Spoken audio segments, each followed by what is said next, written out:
Hey, what is up? Welcome to this episode of the Wantrepreneur to Entrepreneur podcast. As always, I'm your host, Brian Lofrumento. And if you're thinking that I sound like I've got a little bit more energy for today's episode, then it's absolutely true, because today's guest is just an example of how small the world is. We were already talking about all the things that we have in common. I went to Bentley University. She has been an important member of the Babson community for quite some time, which is one of our neighboring schools. Some might call it rivalries, but the truth is both Bentley and Babson have a long-standing history of excellence within the world of business and entrepreneurship. And today's guest not only has worked within the world of academia to further the mission of entrepreneurship and help people in that regard, but she's also a fellow entrepreneur herself. So let me tell you all about her. Her name is Emily Weiner. She's the founder and CEO of The Connectors. She's a systems thinking entrepreneur, business advisor, and mentor who has spent more than 25 years connecting people and ideas to activate change. She models how to bring intentionality to relationships and partnerships,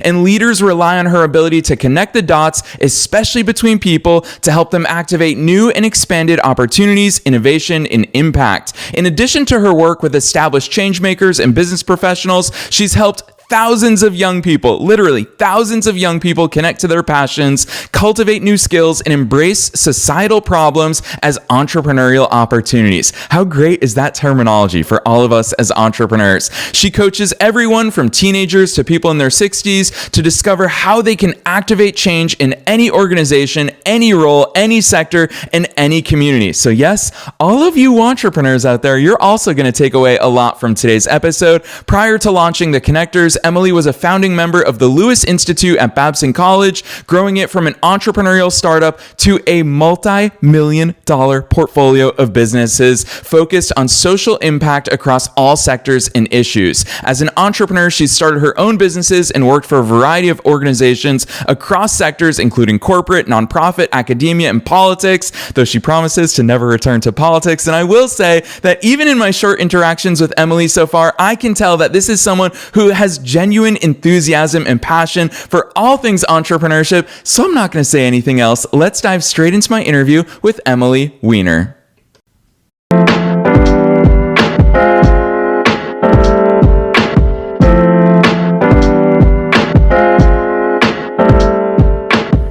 All right, Emily, I'm so excited that you're here with us today. First things first, welcome to the show. Thank you so much, Brian. And hearing you read my intro and my bio, I was like, oh, wait, that sounds so different. Thank you for having me. I'm so excited to have a conversation with you today. Already, you and I know we could talk for hours on end, but we'll keep it tight for today. Heck yes. Honestly, that's the hardest part for me, because I'm clearly easily excitable. Emily, I already know that you are also easily excitable for all things business. So let's start. Take us beyond the bio, because I could humble brag about your accomplishments and the great work that you've done for a long time, but I want to hear the backstory into how you started doing all these amazing things. Sure. So it's interesting because the backstory is really what gets me to where I am right now in terms of launching The Connectors.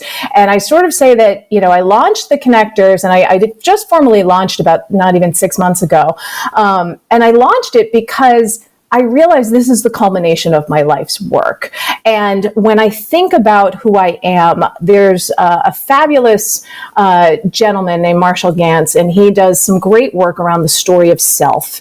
And I highly recommend to anybody out there listening, check it out and think about what your story of self is. Too often, when we talk about who we are and we talk about what we do, we talk about all the things we've done. We've shown our CV or we've shown our LinkedIn profile to people, but that doesn't tell me who you are. So if I think about, well, who am I? I'm a person that kind of grew up all over the place. I was constantly in motion. I attended 6 different schools in 9 years across 3 states. And as a result of that, what ended up happening for me, you can go one of 2 ways with that. But for me, that meant that I had to learn how to forge relationships and build community quickly.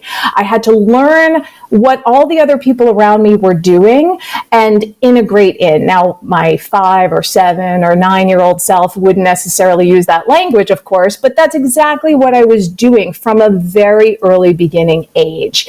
And what I also knew at that very early age was that anytime we ran into challenges, anytime I ran into a situation where I didn't know what to do, Well, I knew there had to be a solution to it. I remember thinking early on, if people created the problem, then people have to be able to solve it too. There must be a way to fix it.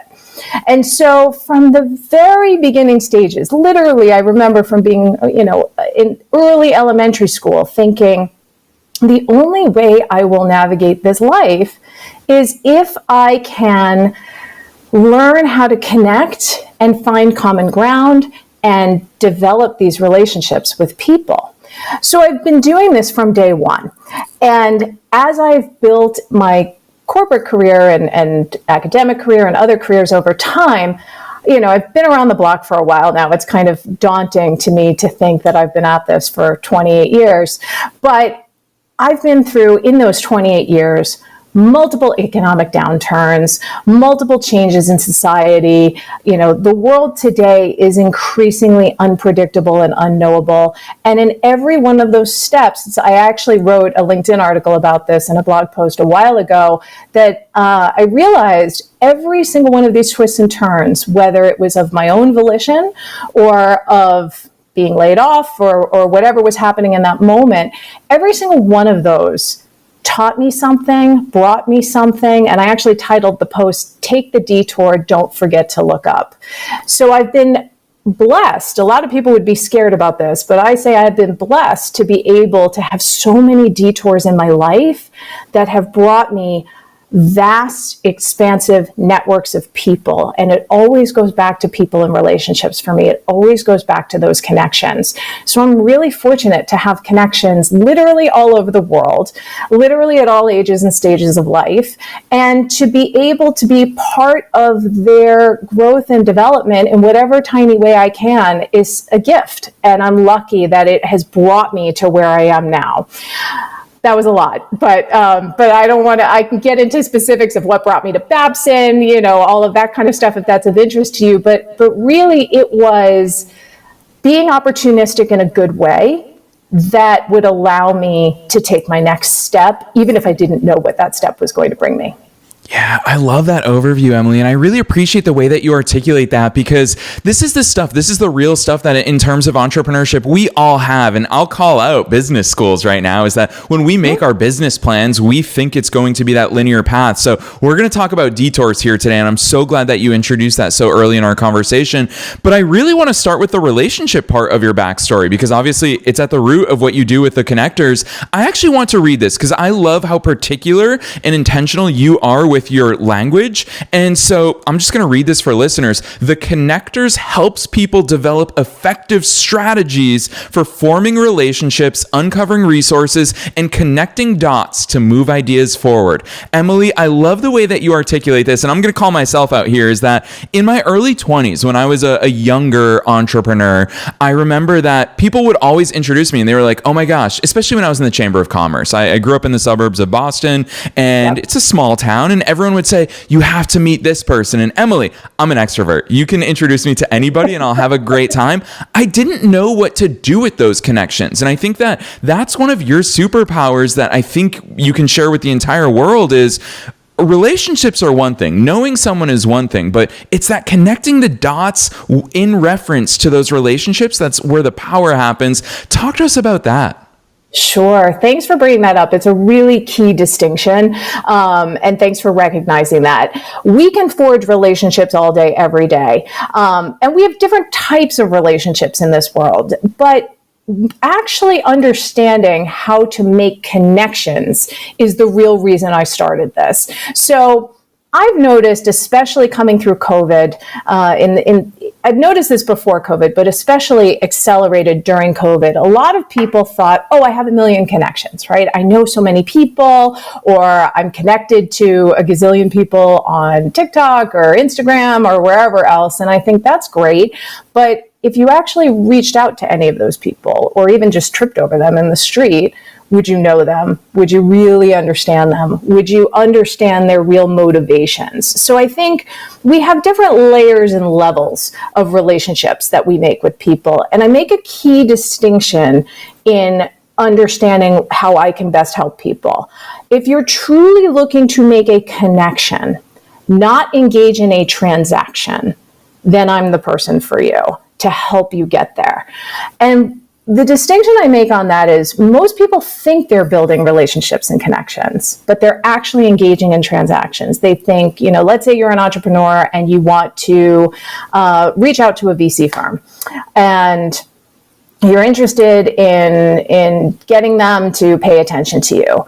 You go about it sometimes in a very formulaic way. I built my pitch deck, and you're absolutely right to call out business schools on this. This is one of the most important things I worked on with students over the 11 plus years that I was at Babson was to move beyond. There's a stage in our their methodology of entrepreneurial thought and action called enrolling others in your vision. And to enroll people in your vision, you don't just dump a bunch of information at them and then think, great, I've sold myself. Everything looks perfect. I'm buttoned up. Everything's good. You have to establish that true connection to them. You have to get them to, if any of you are Simon Sinek devotees, to understand their why, to hit them in their gut, to get people to move beyond the basic mechanics and logic of why I might want to talk to you, and to actually want to believe in you. One of the entrepreneurs that I've worked with for many, many years, he said to me when we were having a conversation recently, if you want to get from A to B, you have to get someone to care. So if someone cares about you and wants to build something, then you may not know what the connection is right now. You may just say, okay, that's a great relationship. Just like you said, at the Chamber of Commerce, you might have built all these relationships and thought, well, I don't know what to do with them.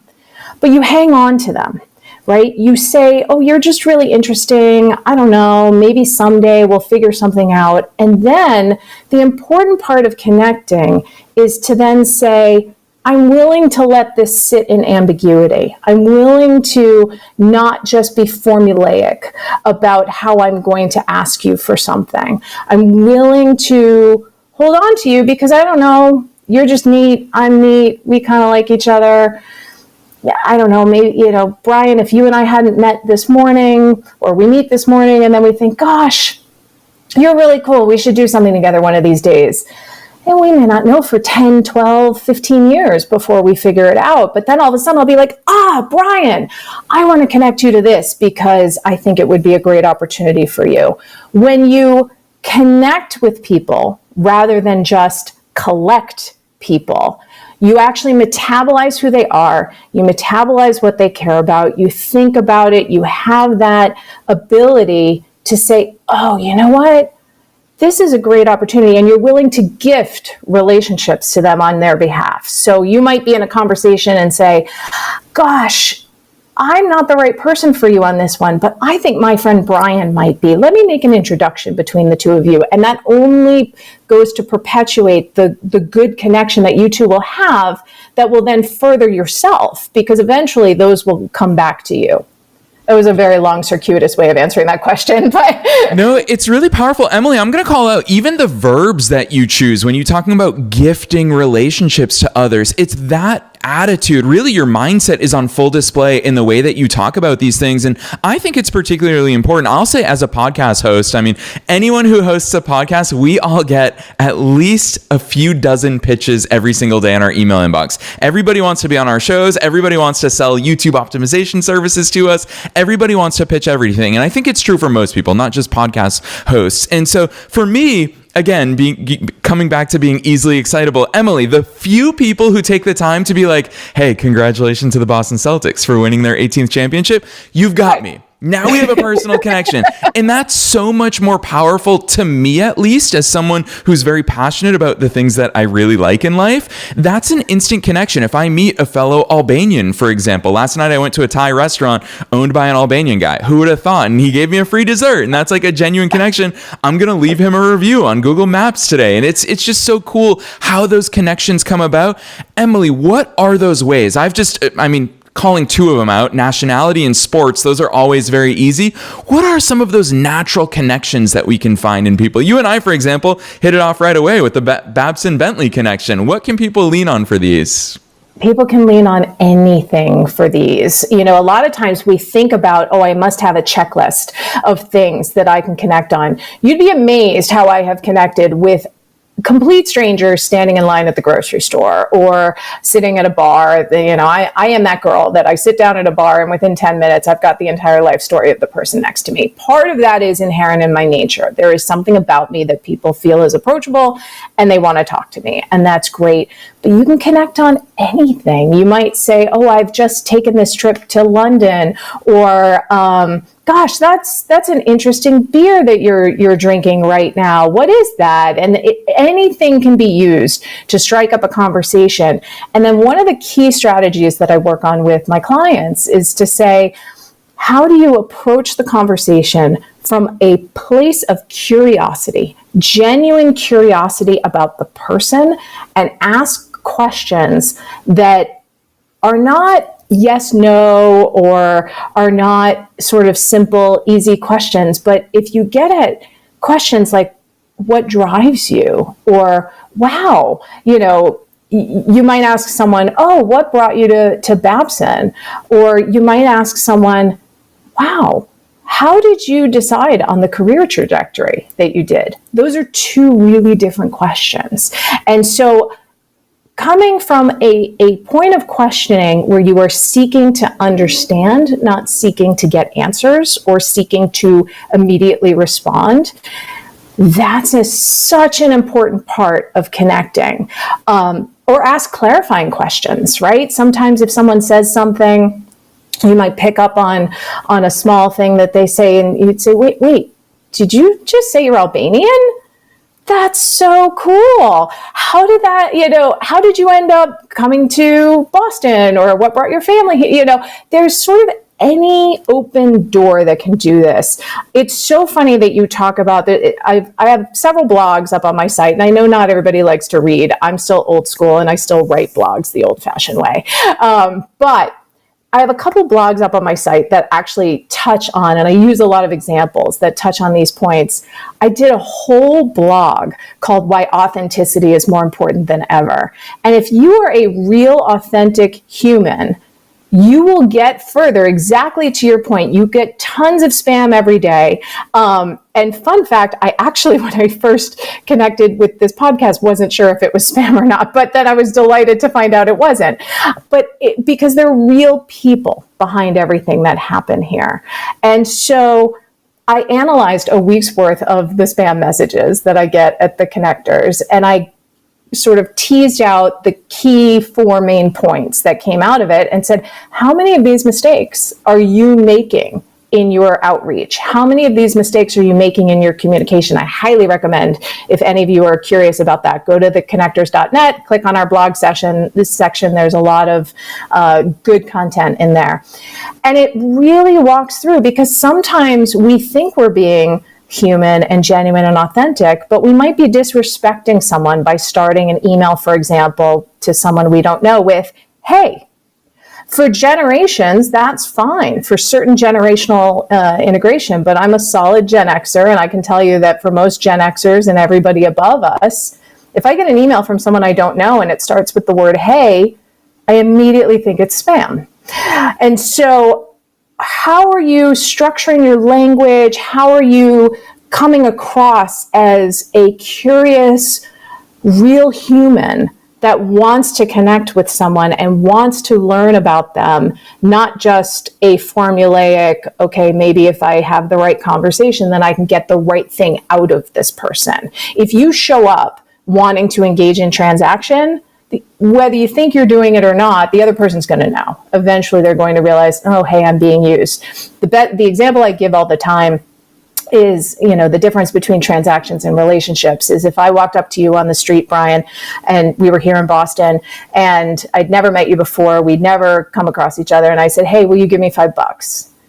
You might tell me to go away, and you might not even be that kind, right? But if you and I, now we've done this podcast, we get to know each other, we say, hey, we have a great conversation for a relationship, and then we move into what I would call a conversation for possibility.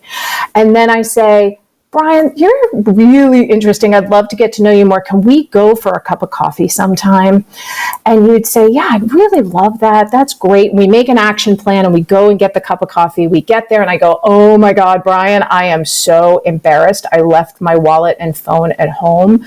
would you mind getting me this cup of coffee? And I promise I will get you back the next time. Of course, you're going to buy me my cup of coffee, right? Because we already have an established connection and a reason for trusting each other. It is as simple as that. You can bond over anything. You can absolutely build community and connection everywhere. I have another blog about transactions versus relationships, and I use the example of my local mechanic, how my local mechanic has turned me into a customer for life, and I love them, and I will boast and scream from the rooftops about how great they are, because they're real humans when I walk in. They talk to me in a language I understand. They respect me.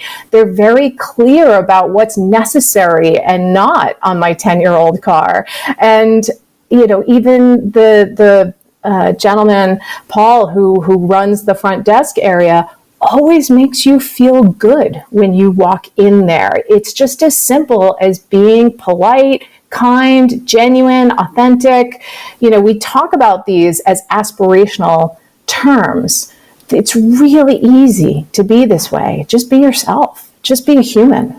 Yeah, really well said. So many important points just in that one answer from you, Emily. And I'm going to publicly say, though, you're the first and only guest that I'm going to say no to a coffee with. And I'm going to say cannolis on me. Meet me at Mike's. That's 100% where I want to go. Oh, those are fighting words. I'm a modern girl. Oh, all right. This especially shows why we're not getting coffee. Now we're going to have a cannoli off in the North End. We'll have a cannoli off. We'll start at Mike's and then we'll go to modern. Exactly. But honestly, coming back to it, I think that I love the fact that you use the door analogy. You talk about open doors. It's something that pops up in a lot of the way that you write, a lot of the way that you're presenting to us here on today's episode. And when we combine that with your analogy of when you go to a bar, you're going to talk to anybody and everybody and get their life story.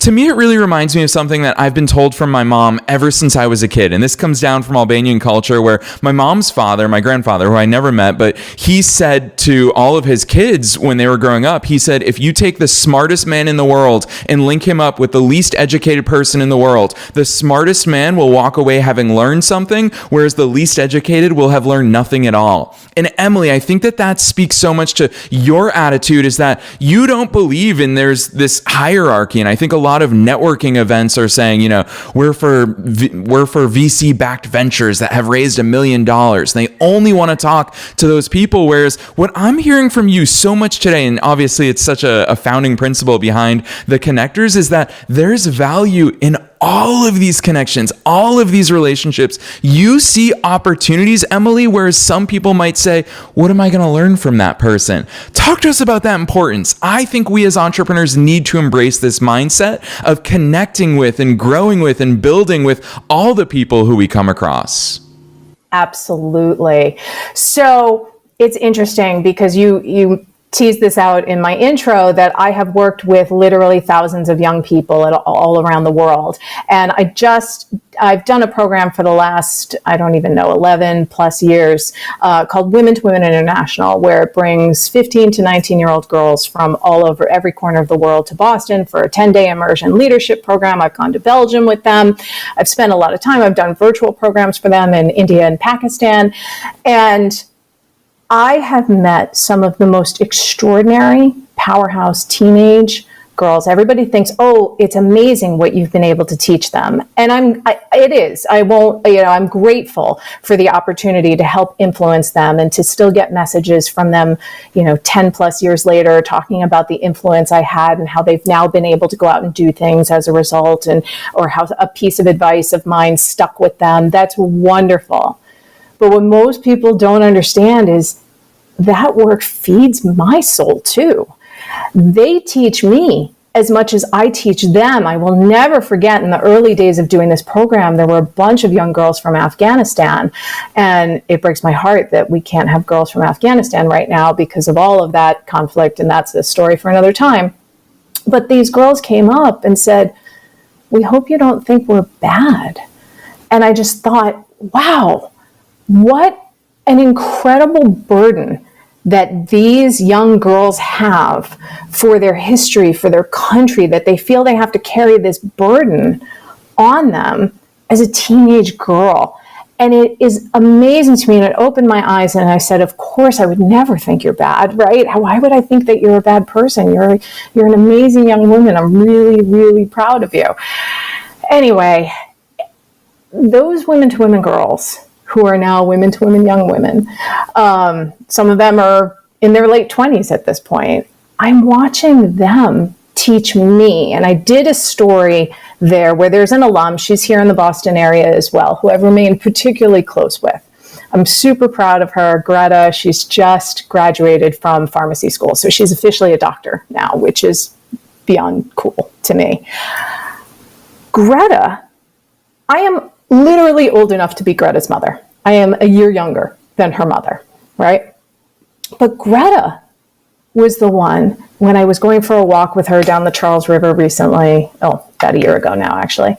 And I said, I have this idea for the connectors, but I don't know. I was doing something else at the time. I had been recruited to help with a nonprofit for a little while. And I was helping them, and I wasn't sure, do I want to launch it? I don't know. Would anybody actually want what I have to offer? And it was Greta at, all of 25 years old reminding me, that's imposter syndrome kicking in, right? She was the one to nudge me. She said, you have to launch this business, right? Just as soon as imposter syndrome kicked in for me, she was the one to tell me. And a lot of people think that it's a one-way relationship, that I mentor Greta, and I still do, right? I absolutely, I would walk through fire for her. I would do anything for her. And of course, I always want to be involved in her life and see her succeed. But most people don't realize that she actually mentors me too. She brings it back to me as well. We so often think of relationships as linear and one way. And that's not the case. Relationships, when I was at Babson, my co-founder, actually we started this when we were still at Boston College, at the Center for Corporate Citizenship, my co-founder Cheryl and I developed a methodology called the Uncommon Table. And it is informed how I facilitate dialogue for the rest of my life. And the point of an uncommon table is, usually in business especially, we invite the usual suspects to have the usual conversations. And it started back in 2009 when some of the biggest companies in this country were giving more money than ever to education, and we were having worse outcomes than ever before. And students were not even graduating. We absolutely were not at the point that we should have been with the billions of dollars of investment that we were getting from all of these companies. So we got these companies together and we said, here's the deal. You're going to have to check your brands at the door and be ready to have a conversation where everyone at the table can contribute their expertise, because every person can have expertise to contribute to a conversation. And that's really different than being an expert. There are people who are experts at a lot of things. You might say I'm an expert connector, right? And that would be true. But I can learn from so many other people every single day of my life. Everybody else has expertise to contribute to a conversation that can help make me better and stronger. And so in that uncommon table scenario, we said, you're big companies and you're only talking with superintendents of school systems.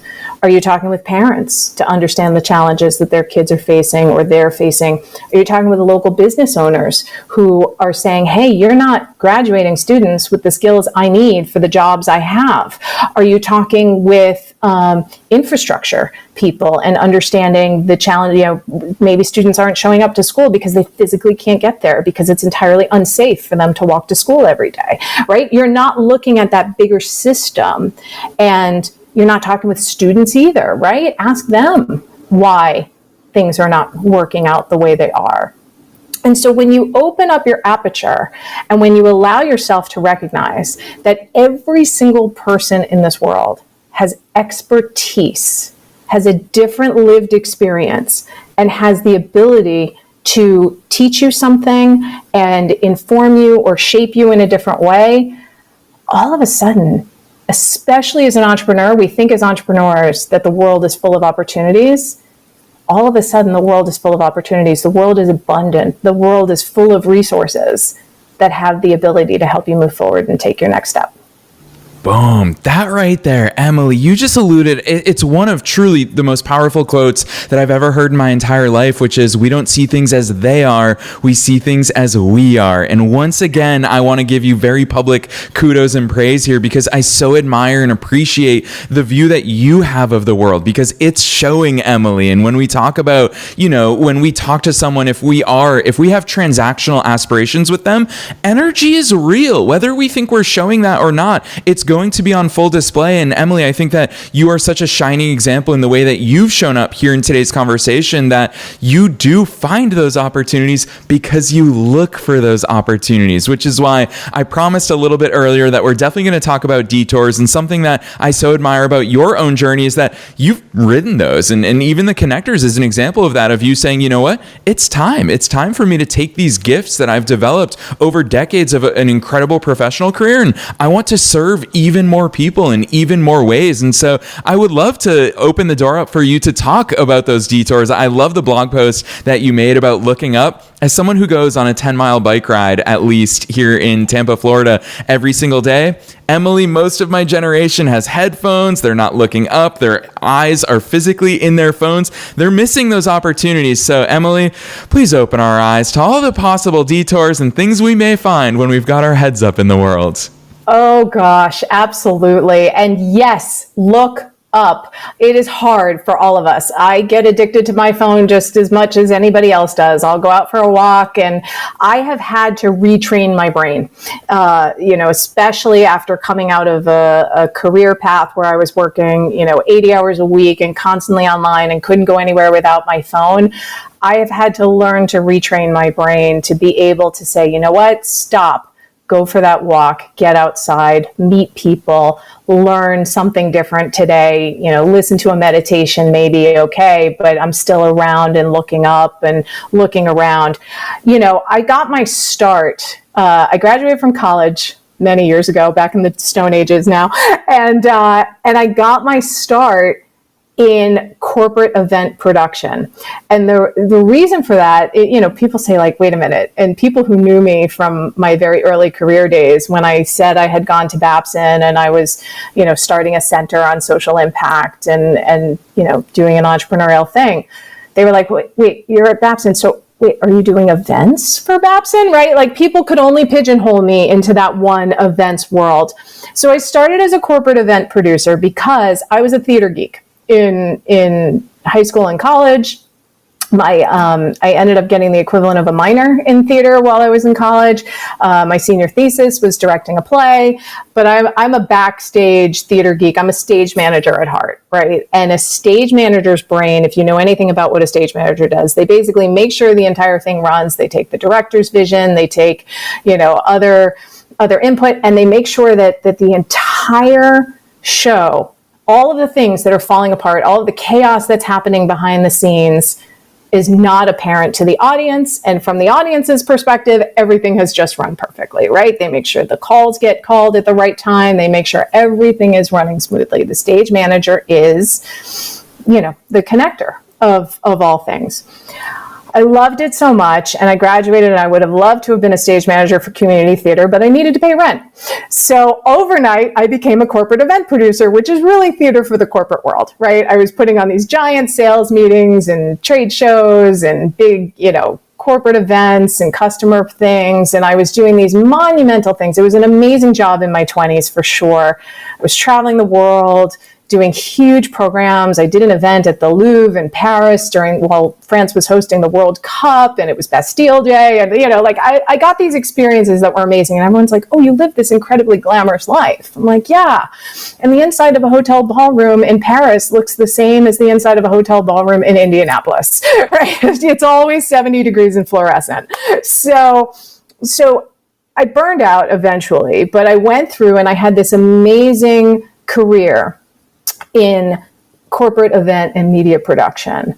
And then 2001 hit, and the dot-com burst and everything else, and it was my first economic downturn. At this point, I had moved to a company in New Hampshire, and I got laid off from that company because the company eventually went bankrupt and went under.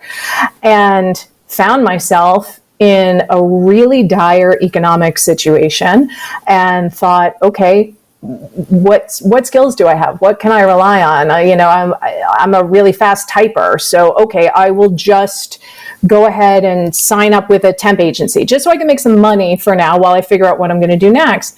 And it was through that agency that I found myself getting placed with a promotional marketing company, a very small family-owned promotional marketing firm. And if you know anything about promotional marketing, it's, sampling and guerrilla marketing. You've seen these people. You walk into the train station, there's people handing out free samples of stuff. And I ended up getting put on a product launch at the time that consumed, 2 full years of my life. And I did some other projects for them as well. But it brought me entirely into the foray of promotional marketing, which wasn't that far of a leap from event and production, because I was doing, script writing and supporting people and all of that. But it really changed and opened up my eyes. There's so many different mechanics and logistics.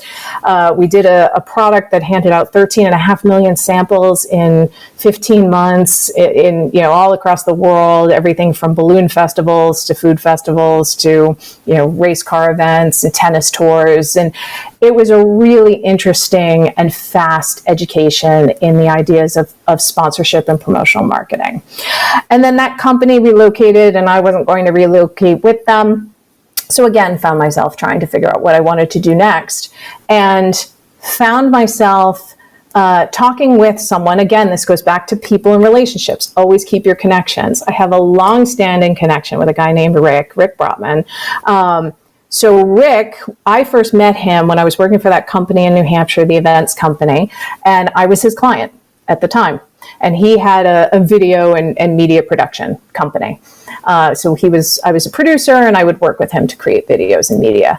And I found myself trying to figure out what to do next. And he said, "Hey, I've got a couple projects, can I hire you as just a freelancer to come on and help out with a couple of these things?" And I thought, yeah, sure. Well, I ended up freelancing for him. So I started as his client. Then I go on to freelance for him to help him with a couple projects. And he said, "You're really good with relationships and stuff. Would you come on as our director of client services so that you can help us build this business and grow it even further?" So I did that. And then it was time to move on and figure out what to do next. And then, unfortunately, the company was just not of a size that they could support a role like that for very long. So I knew it was bounded time frame. So I move on from that, and then I proceed to create a division of a company. So the company was a PR and media relations firm that catered to small to medium-sized nonprofits. And at this point, I've been entirely in the world of corporate and agency work. I'd been inside some companies and out. And I thought, wow, small to medium nonprofits, that's how I'm going to change the world, right? I was kind of sick of the corporate stuff. You have to remember the time as well, the 90s and early 2000s. It was the height of corporate greed and excess. And it was just some of it was gross. Some of it I look back on it and I just sort of want to burn all my clothes because I just felt dirty at the time. And so I thought, well, this is how I'll change the world. And so I start an event and video division of this PR and media relations firm. Founder of the company proceeds to have aspirations politically, and so he moves on to run a political campaign and then ultimately a politically motivated nonprofit, a voting rights nonprofit. And so I find myself 9 months in, having never done PR or media relations in my life, running and president and CEO of a PR and media relations firm. And I just thought I was starting this event and video division. And it went well. It was my first real entrepreneurial. I'd been operating entrepreneurially before, but this was my first entrepreneurial venture in the very traditional sense of the word, of starting something. And I was proud of what I did. I got the company in the black. Things on paper were great, but I was miserable. And I had a lot of guilt because I thought everybody's telling me you're living the American dream, you're your own boss, our clients were happier than ever. Everything on paper was perfect, but I couldn't see a pathway to grow the company so that I could only focus on the parts of the business that I cared about, because I didn't actually care as much about the PR and media relations side. It taught me incredibly valuable skills and incredible lessons that I still use. I'm actually using that with one of my clients right now because what they actually need is help developing their own PR strategy. So I'm kind of weaving that into some of the work I do with them. But again, every step of the way, I realized I've learned something from every one of these roles. So realizing that this, was an agency, and thankfully we were client driven, so we were able to just sort of slowly sunset. I went back to the founder who retained ownership and founder of the company and said, look, I can't do this anymore. I need to step away. I need to find something new. And he said, okay, well, I'm dealing with all of these politics things right now. So we made the decision to shut down the business. We let our clients know that we're not going to leave you in the lurch. We're just going to slowly tear down our contracts, and we just won't start any new contracts with you. We had a team of contractors who worked for us. They were thankfully not full-time employees, so that was a lot easier to sort of, we had a very long, slow meltdown. It's not a meltdown of the company, but a slow closing of the company. And then I proceeded to think about, okay, now what do I want to do? What do I want to be when I grow up? And I thought, well, I'm in the Boston area. I know how to do events. There's a million colleges and universities around here. Maybe I can just get a job. And this is now 2005. So it's still the early days of searching for jobs online. You had old school ways of working and old school ways of networking. And I found this online website called higheredjobs.com, I remember. And thankfully, it gave you every job listing for every college and university. And I saw this job at the Boston College Center for Corporate Citizenship. And I didn't know what corporate citizenship was at the time. A lot of people talk about it as corporate social responsibility, call it whatever you want, but that's essentially corporate citizenship. And they needed a producer to produce 75 events a year. And I knew how to do that. And a producer learns the content. So thankfully, my boss, who I interviewed with, she knew exactly who I was the moment I met her, and said, you are exactly what I need, because a producer will figure it out. But I need someone who wants to be a producer and wants to do this job, not someone who's using this as a stepping stone to get into our research department or education department or somewhere else. So I started working for her, and that crazy lady was a woman named Cheryl Kaiser. And Cheryl has been one of the most influential people in relationships. If I'm a fantastic connector, she's literally off the charts. If you look at any scale, I've learned so much, even though I've always been good at connecting dots. I've still learned so much from her over the years. So 5 years in, when Cheryl was recruited to start the Lewis Institute at Babson College, she said, I can't do this without you. And I said, okay. So she went over, and it took us about 9 months, and we finally figured out the business model of how I could get there.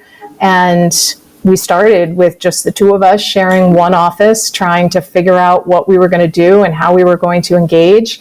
And it was 11 years of absolute magic. And I'm so proud of what we were able to develop and accomplish there. So, and then actually while I was at Boston College, that guy, Rick, that I told you about earlier, I went back to being his client because I also hired him again. So this is, again, another lesson in, if you have a true connection with someone, I still have breakfast with Rick at least a few times a year.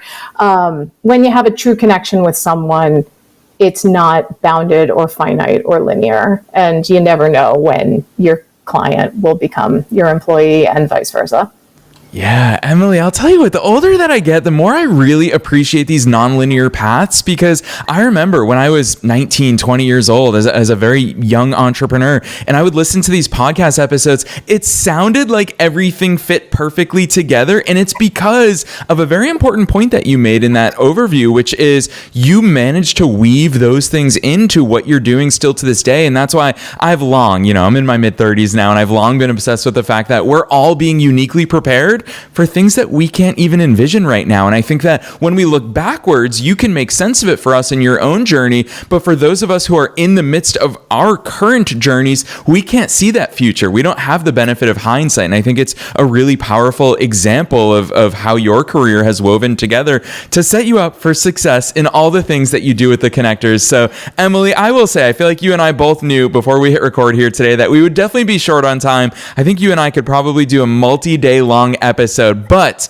I want to call out for listeners that one of the reasons that we initially reached out to Emily is because not only is her business amazing with the connectors, the work that she's doing is incredibly important and it pertains to every single one of us as entrepreneurs. But what really stands out, Emily, about the work that you do is you're always giving value to people. From your blog to the way that you show up on LinkedIn, there's just so much goodness that you're putting into the world. So listeners, spoiler alert for all of you, whether Emily realizes what this is or not, we will be inviting her back for an Action Saturday episode. But Emily, with all of that said, I'd love for you to drop those links on us for listeners who want to go deeper into all the amazing things that you're doing with the connectors, as well as deeper into all the topics we talked about today. You've got great blog posts and writings on all of those.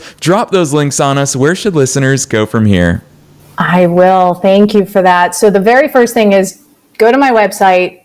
I try to put content up there. I just posted a new blog last night on what to do when a connection falls flat, because sometimes connections do fall flat. And that is www.theconnectors.net. And people always go, oh, wait, .net. Well, the easiest way to think about it is our full legal name. We're doing business as The Connectors, but our full legal name is The Connectors Network. So if you think about it, theconnectors.net, really easy. You can also find us on LinkedIn. I want to say we're just, if you look for companies, just search for The Connectors. You'll see a really bright TC green and blue logo in there, and because there's a couple of connectors on LinkedIn. Those are the two major places to find me. And a last warning for you, please feel free to find me and search for me on LinkedIn. I'd be delighted to connect with you. I'll warn you right now, I don't accept requests to connect from people I don't know. If I just get a blind LinkedIn request and there's no, commonalities or whatever, even sometimes if there is a commonality, if it's really clear I don't know this person, I won't just blindly accept, because I take LinkedIn seriously and I want to make sure I've at least had a conversation with people before I accept. And so the best ones that have worked out are people that include a short note and say, hey, I heard you on this. I'll drop a lot of value for you all right now. Establish a relationship for me. Give me some context as to why we should connect. And then I'm going to tell you, my response will probably be, that's great. Let's set up a quick Zoom meeting so we can get to know each other before I accept your request. Because I really want to make sure that I accept people into my LinkedIn who want to connect, not just collect. A lot of times people just want to collect a number of people and say, look at all these people I have on LinkedIn, but you don't actually know any of those people. So feel free to find me on LinkedIn for sure, Emily Weiner, Weiner. But make sure you include some kind of note if you would like to connect, and I would be delighted to set up a 30-minute Zoom meeting with you.